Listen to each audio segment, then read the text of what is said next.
nó chính luôn mà không chạy máy được. Ở đây ở đây. À. Tập vô quanh mũi.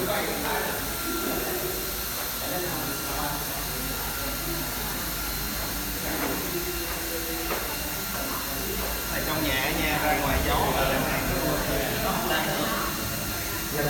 Ở bên nào cả con nhé. Gió hết cả luôn, không có nhiệt lên. Nhưng mà khi mình đưa nó vô á, nó chạy hồi nó sẽ lên. Ví dụ 3 ly là ngày đó nó là 400. Trong mà mình đưa lên nó mới lên được 3 nó lên được 290. Nó phải là không chạy lên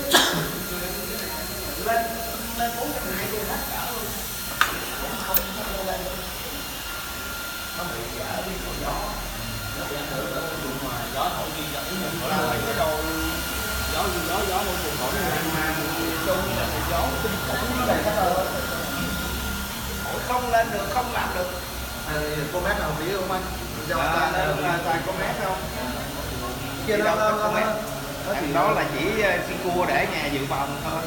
Khi nào mà mấy con mét hư á, gửi đó lên cho làm tạm đã đưa mấy con mét về nữa.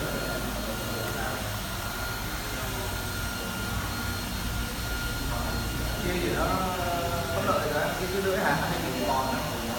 Để thay đổi cho nó. Cái cô mét. Đúng rồi. Thì cũng có nếu bên tiện á. Trên con này. Bên tiện cái gì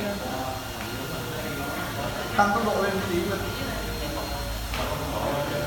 đặt bên tiện á thì là cổ chết á.